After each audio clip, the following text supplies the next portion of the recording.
Hey guys, Andy here.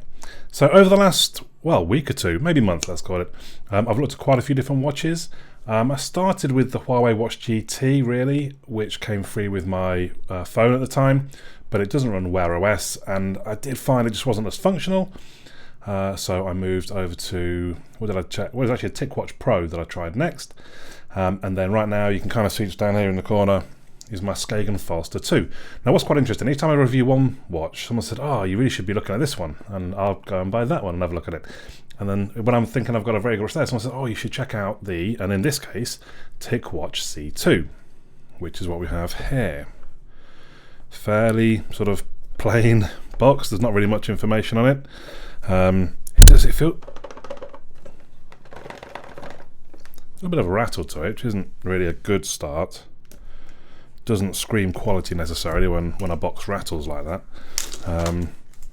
It was quite interesting when I unboxed the Skagen Forster 2, because clearly they put more thought into kind of presentation, and this being an item of sort of jewellery more than a smartwatch, I suppose. And TicWatch, I would assume, really are kind of probably back the other way in that it's primarily it's a smartwatch. But here we get the unveiling. There it is. That does actually look very nice, I would say. Very nice. See, I like the less bulky. This is a bit of a... So the TicWatch Pro was quite a big and bulky watch. And if that suits you, then that's fine. If you like that, then no problem. But even though I'm quite a big chap, I do prefer a smaller watch. And that I'm going to bring in the Skagen watch for a second. So this one, the TicWatch does look a little bit bigger, but at the same time it doesn't look massively chunky. Now let's see what happens. What can we... Okay. That's fairly standard packaging with sort of a leathery... It's almost a really dark grey. I mean, it's listed as black. Let's just put that there for a second. So nothing particularly to see from there. And then in the box itself, we've got the charging pad. There it is. It will line up as so. And it kind of sits on it. Some of them, so the TicWatch Pro kind of engulfed the whole watch. Now the only thing with this, they will need to line up properly for the pins, which should be fine, but just something to bear in mind. And then obviously, so Mobvio is the company that makes the TicWatches. I can't imagine, well, I'd hope I don't need to particularly look at the instructions. It's not an overly complex thing in most cases. So let's just remove, there we go, it's not too hard. Sneaky, let's get a proper grip of it, there we are. So definitely to me that looks a bit thicker than the Skagen Forster 2. And my apologies if I keep referencing that watch, but at the minute that's kind of my keeper, that's the watch I'm going to go to day. Genuine leather, it says there on the back. TicWatch on that side. It feels nice enough. It's a weird colour. I don't know how well it's coming across on the camera. It doesn't look like black. It looks like a really dark grey with a touch of blue in it even. They do have the quick release. Sort of latch, so that will be easy to change up, he says. Should I want to. And I suppose let's go ahead. So I do have quite big wrists, and I have had issues with watches, including the Skagen Forster 2. This looks to be, oops, it's always tricky because I want to show you me putting it on, but at the same time, right, so there we go. If I go into the second hole there, it feels okay. Now I'm going to assume the one button that's got the red, I should have done this before I put it on really. That's the power button, and it certainly is. While it's booting up, let's just have a quick look over some of the specs. I don't think there's really much that stands out. So this was £180. I'll probably start with the price, £180 on Amazon. I'll leave a link down below. Please use the link if you're going to buy it, because I get a few pennies from Amazon, which would be nice. Now, it's got two listings, the 18mm and the 20mm. I think that's the 20mm. Is it the same? Yeah, and I'm sure this is a 20mm. Because I think I've only ever had 22 and 20mm. So this must be the 20mm, which it says is 13.1mm thick. It's not a lot, but there are thinner. It's 360 by 360 on the screen. I haven't got what DPI that should be listed there. So, but I think it's about, oh no, yeah, because it's a 1.3 inch screen across. What else to see? 2 buttons, we can see that already, thank you. I'm just reading through this. Someone on Reddit has put together basically a massive spreadsheet with all of the specs of watches, so I'm just kind of having a quick scan over that to see if there's anything else that's worth pointing out. IP68 rated, that's worth knowing. It will run Android Wear 2. Whatever. I don't know what we're going to have as we begin, we shall see. The battery is a 400 milliamp hour, which is quite interesting, quite useful. That's the one thing that's a little bit dicey on my Skagen Foster 2. That's only 300 milliamp hours. It will last a day quite easily, but it's still a little bit touch and go, whereas 400 might even get us through 2 days. So at this point, we're basically looking to pair up with my phone. So I'm probably best to do that. And then, okay, this is asking, I think it's asking if we want to put a screen lock on. Oh my word. Yeah, I've read it, fine. Yep, so at this point it wants us to pair up. We need to add a new watch. Oh, you see the TicWatch Pro is still there, in fact. So this is all fairly standard. You very possibly seen this going on before. I won't bore you. It's going to take 5 minutes or so. It pairs up, it kind of copies information over to the watch. That's about all it does initially, and then give it a little bit of time. It might look for updates, and it might also check for apps you've got installed on your phone that have watch versions, and it'll kind of suggest that you should install those. So pair up. So it's connected, fine. So we'll basically kind of let it get on with its doing its thing for the next 5 minutes or so. The last of the specs, it does have the Qualcomm Snapdragon Wear 2100, which is a bit of an old chipset now. The 3100 is out, but from what I've read, the only real difference is that the 3100 has a separate chipset for low intensity operations, kind of like a lot of phones started having sort of, I don't know, 3 years or so back. So when it's not really doing much, it switches over to the low power chipset, which obviously will increase battery life. So that's the only thing really that's lacking, apparently. The CPU itself is an ARM Cortex A7. We've got 512 meg of RAM, and we've got 4 gig of storage. So it's generally quite standard stuff. That's almost like the cookie cutter spec sheet for an Android Wear, or Wear OS, watch. So what we'll do, I'll get it all set up, and we'll have a quick look at how it sort of performs. So we're all set up. It's connected up and copied things over, and we have to go. Yeah, so it started straight away on Wear 2.x, they call it, I suppose, and it's basically sort of taking us through the different things that can happen. Let me just pick it up for a moment while we're doing this. If you haven't seen Wear OS before, you're swiping from different directions. The top is the control panel, the right is Google Fit. I think we have to then, oh okay, it wants us to keep going. This is like Google Assistant.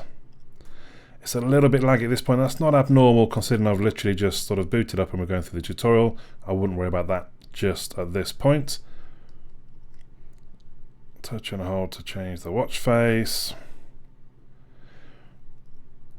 Not many on the watch at this point, but what we will find,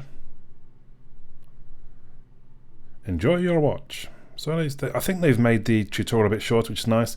It was always a pain, especially for someone like me that does change watches or does reviews and things, that sorry, just get a quick face unlock, that it actually takes quite a while going through the you have to do. Why didn't you just remember that you've done it on that watch? Perhaps, I don't know. I guess if you sell it to someone else, anyway. So let's see what watch faces are linked through from the app. See, yeah, so these say TicWatch stuff. So these are specific to TicWatch. I would assume perhaps directly to this watch itself, because the Wear OS app looks kind of, that's a Valentine's Day one. Oh, that's quite cool. Let's have a look at that one. So you see initially the sort of, oh, what are we getting a notice of? data request. Okay, so maybe the sort of steps are going to be on the location. That's fine. Oh yeah, I didn't mention it does have GPS. It does have NFC. I didn't mention that in the specs. So you will be able to pay with Google Pay. You'll be able to go for a run without taking your watch with you. There we go. That's fine by me. So the screen, it's funny though, I've had this happen before. The screen looks a little bit dim to me at this point. I mean, I don't know how well it comes over on the camera. I can tell you I can see that reasonably easily. That doesn't look massively bright. There isn't, going back to some more specs, there isn't an ambient sensor though. We can change watch faces quite easily just by selecting one in the app. I feel like I should swap size. That's quite a nice looking watch face. Haven't I done that bit already? Again, this does happen sometimes with the watches. Give it a little bit of time, I'll move on. So sometimes we can edit what goes on in the watch faces. Oh, there's the ambient, you see that one? And you get a little dot at the bottom. When it's got a notification, you'll get a little dot at the bottom. I think that's adjustable. Silence phone when wearing watch, change, that's fine. I don't think there's too much that we want to see. Always on screen, yeah, tilt to wake. So you can have that off. If you want to go for extra battery life, you can have it so the always on screen isn't always on. We can get some information of what's using watch battery. So obviously it's saying 48 minutes. That's because literally what it's done is set itself up and install things and stuff. That's going to churn through a lot of battery power. We're not really, but again, that will just show us what's taking up storage on the phone. We can turn on debugging. We don't really need to. That's about it in the app. Disconnect, take a screenshot. Yeah, so I think the app itself we're kind of done with. And at this point, all we really have to look at is the design of the watch. So I do quite like it. That's quite curved and almost a little too curved, perhaps to the back, I would think. I suppose we could just check the heart rate monitor. But if we just go over to now, how do we? I assume we're going to tap on it to go into Google. Oh, okay. Please install Mobi. So allow. Because the other thing I want to just check as well, I haven't seen yet. I would imagine that these buttons are programmable. So the power one normally, as you can see, brings up apps, and I think usually we go into settings, personalization, screen lock off input method. So there's the old OKG detection. Let's turn that on. Customize hardware buttons. You can see even on the little image, there's just the bottom right. And that wants to take us to tick health. See, I would rather, if we've got it, Google Fit. Let's come back out. So now when we press the bottom right, which actually is quite a nice little click, it's quite sort of, there's quite a bit of feedback off that. It seemed to have trouble on the last TicWatch I had. It didn't sync the data all that sort of reliably. I had to wait sometimes for either a reboot or, I don't know, just weird things to happen. If we come back out, so this is the device, and again, I thought like before I had some information there. I didn't work out maybe I need to look into what routines are. The store is just going to load basic adverts for other TicWatch products. And here is kind of me and setting up Google Assistant, all those kind of things. It's going to tell us there how to do it. I won't worry about that right now in the unboxing. All I was really after was getting my heart rate. Getting my heart rate checked. I do like the buttons, very kind of clicky even. And this does make you think they need to work on the processor. I think the 2100 chip is about 3 years old. I could be wrong. I'm sure I read it recently. But 3 years, and it's not really. And the only improvement on the 3100 is that it's got better battery life. A little disappointing, isn't it, really? Here we go. So this is what I'm sort of more familiar with, really. Read heart rate. Taking its time reading it. Oh, did it actually? 78. Yeah, I don't know why it didn't actually tell me 78. So, as I say, it's probably going to speed up now over the next sort of 5 minutes or so.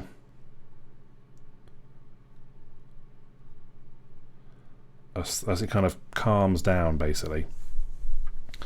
But first impressions, it is a really nice looking watch. That's maybe a little bit tight for me at the moment. The thing with, I'm not a massive fan of leather straps. You can see that has dug into me a little bit, so maybe I need to drop it out to the. But at the same time, I can get a finger in there, so I don't like a loose watch either. That's kind of my problem. I may well switch. I've got some I've now got a nice strap. Oh, I missed it. I'll leave it for now. I've now got quite a nice strap of both the 20 and the 22mm, so I might swap that over for the purposes of this review. Well, we'll see. I'll wear it for a while with this strap on. So it is quite a long strap though. Like I say, I've got reasonably big wrists. I think generally, if the camera will focus, it's quite a nice looking watch. It's got it's a nice bright enough screen. It's a nice design. Yeah, for a 180, I'd be reasonably pleased with that. So obviously I'm going to wear it now over the next few days to a week, and I'll come back and give the actual opinions in the review. Let me know any questions you might have for me to answer in the review. I'll try to come back and check them. But for now, my name's Andy, and I'll catch you all again soon.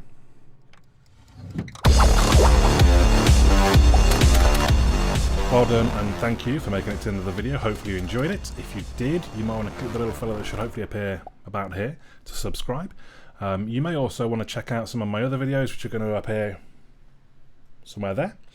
Also, come and have a look at my website, androidandy.uk. There is also a forum. Come and say hello on the forum if you've got any questions about things, or request me to review things, or anything else. Just come and have a chat on the forum.